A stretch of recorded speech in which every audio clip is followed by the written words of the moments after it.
Na véspera da cúpula dos presidentes da América do Sul, Lula diz que encontro com Nicolás Maduro é histórico, defendeu a integração com o país vizinho e disse ainda que a Venezuela, veja só você, é vítima de uma narrativa de antidemocracia e autoritarismo. O encontro entre o chefe do Executivo Nacional e também líderes dos países sul-americanos acontece hoje em Brasília. O objetivo dessa reunião é promover um diálogo entre as nações e ampliar a agenda de cooperação em diversos setores dentro do continente. Os chefes de Estado da Argentina, Bolívia, Chile, Colômbia, Equador, Guiana, Paraguai, Suriname, Uruguai e Venezuela vão participar da reunião. A única ausência é o Peru. A presidente Dina Boluarte não pôde sair do país por conta de impedimentos internos. Mas mesmo antes do início da cúpula, declarações do presidente Lula já geraram grande repercussão. Ontem, durante um encontro com o presidente Nicolás Maduro na capital federal, o petista afirmou que a Venezuela é vítima de uma narrativa de antidemocracia e autoritarismo. A gente vai acompanhar agora então o que o Lula falou sobre isso. É uma coisa que a gente aprende em política, que é a narrativa que se constrói contra as pessoas. Eu, se quiser vencer uma batalha, eu preciso construir uma narrativa para destruir o meu potencial inimigo. Então, o Maduro sabe qual foi a narrativa que construíram contra a Venezuela durante tanto tempo. Essa narrativa, durante muitos anos, o Celso Amorim, que era meu ministro, e eu, andávamos ao mundo explicando que não era do jeito que as pessoas diziam que era. Andávamos ao mundo. E eu acho, companheiro Maduro, que é preciso, você sabe a narrativa que se construiu contra a Venezuela, da antidemocracia, do autoritarismo, sabe? Então eu acho que cabe à Venezuela mostrar a sua narrativa para que possa efetivamente fazer as pessoas mudar de opinião. Eu vou em lugar que as pessoas nem sabem aonde fica a Venezuela, mas sabem que a Venezuela tem problema da democracia, que o governo não tem das contas. Então é preciso que você construa a sua narrativa, e eu acho que por tudo que nós conversamos, a sua narrativa vai ser infinitamente melhor do que a narrativa que eles têm contado contra você. É efetivamente inexplicável um país ter 900 sanções porque o outro país não gosta dele. É inexplicável. Então eu acho que está nas suas mãos, companheiro, construir a sua narrativa e virar esse jogo para que a gente possa vencer definitivamente e a Venezuela voltar a ser um país soberano. E durante a coletiva de imprensa realizada depois da reunião em Brasília, o presidente da República também fez questão de afirmar que a relação entre os dois países deve ser efetiva. Essa volta da relação Brasil e Venezuela é plena. É plena. Nós sabemos da dificuldade que nós temos, nós sabemos da quantidade de empresas que já estão na Venezuela e querem voltar para a Venezuela, nós sabemos da dívida da Venezuela, sabe? E nós sabemos que tudo isso faz parte e vai fazer parte de um acordo que a gente faça para que a nossa integração seja plena. É isso que eu desejo e é isso que eu espero que você contribua conosco para que a relação entre Brasil e Venezuela não seja uma relação apenas comercial.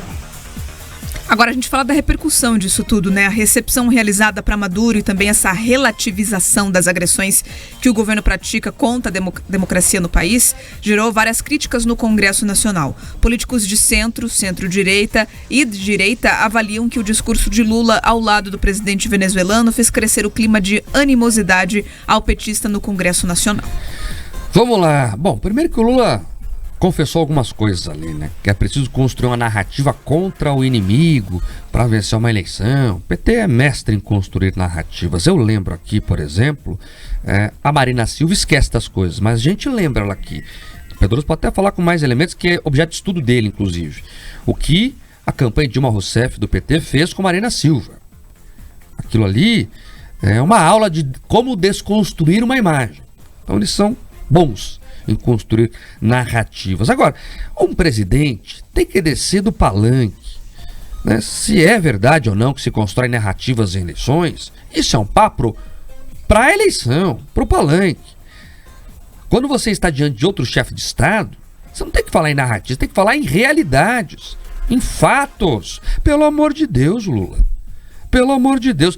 O mundo sabe que a Venezuela é uma ditadura controlada por um sujeito sanguinário. E isso não está saindo da minha cabeça. Eu vou ler aqui um relatório, um trecho de um relatório, assinado pelo Volker Turk.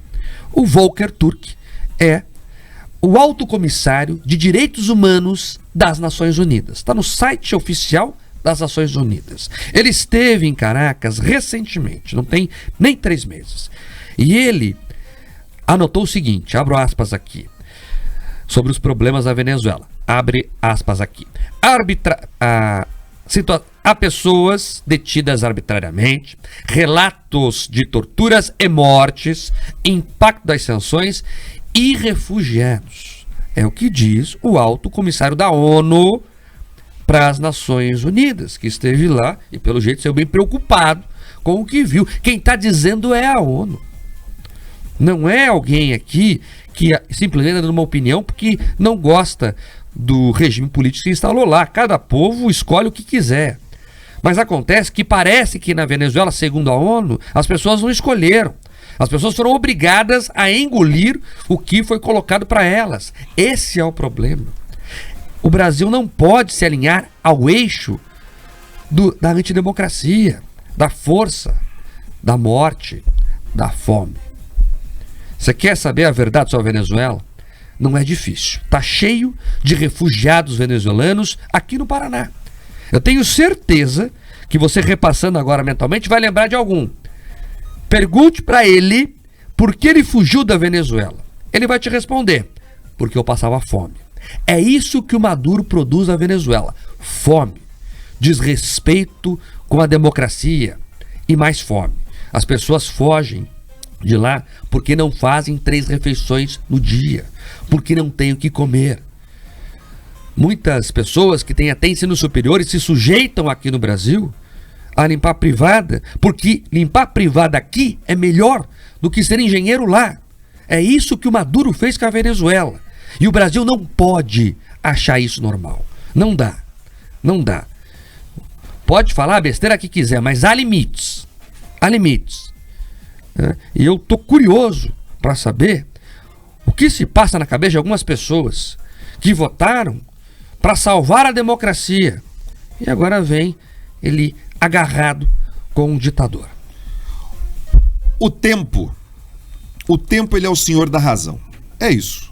Quando na eleição a justiça impediu que as pessoas falassem que o Lula era amigo do Maduro, amigo do Ortega, agora a verdade vem à tona.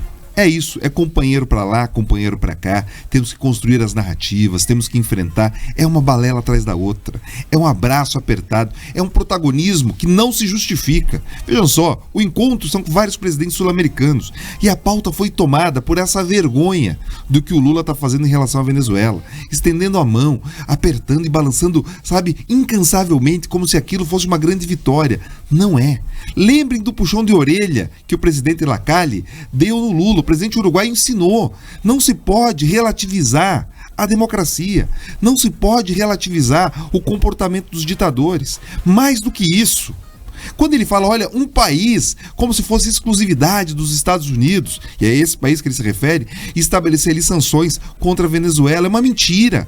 A União Europeia, um bloco importante econômico para as relações econômicas do Brasil, também impôs sanções. Marca, eles bloquearam bens de 50 altos funcionários ali da Venezuela por identificar problemas na condução tanto econômica, mas também moral e ética dessas pessoas. Então eles bloquearam os recursos deles, a União Europeia.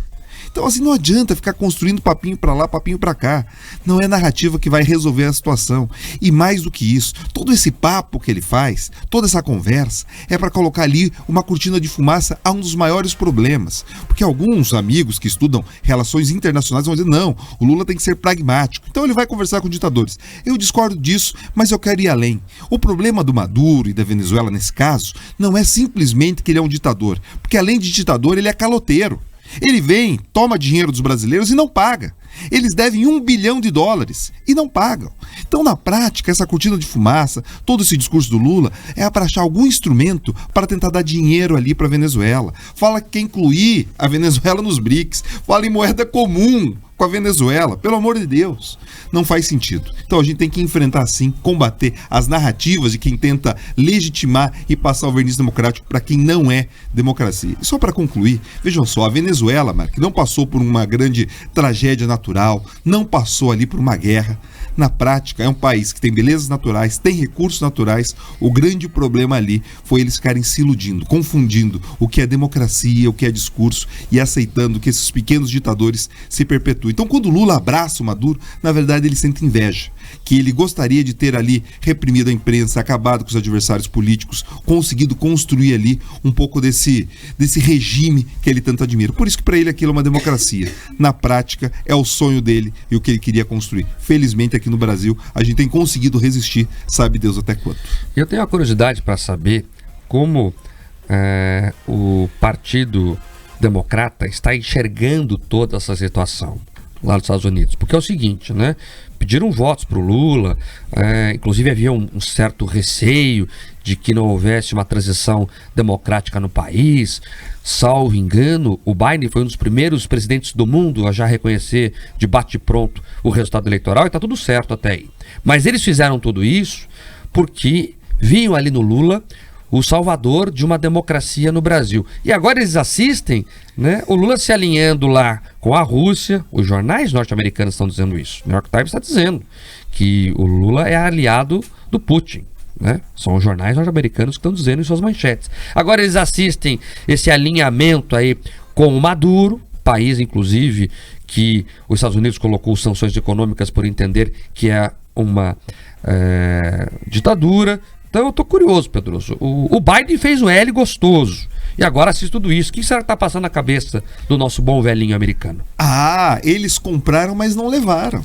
É isso. Na verdade, o discurso que engana aqui, engana acolá, fez o mesmo com os americanos. Mas é isso, eles compraram achando que o Lula iria liderar a América Latina, construir a democracia, pacificar as coisas. Eles se enganaram. Mas se eles lessem ali os relatórios do PT, se eles escutassem, Marcos, se a inteligência americana escutasse o Jornal da Manhã, eles não teriam sido pegos de surpresa. Porque é isso, o Celso Amorim defende essas ideias, o secretariado do PT para as Relações Internacionais defendem essa ideia a todo momento. Basta lembrar da Gleice ali, parabenizando o Nicolás Maduro quando ele venceu a eleição. Então é isso, o coração dele está ali, é o sonho, sabe, é o sonho apaixonado que eles tivessem o mesmo controle aqui no Brasil que o Maduro tem na Venezuela. Ah, a Gleice.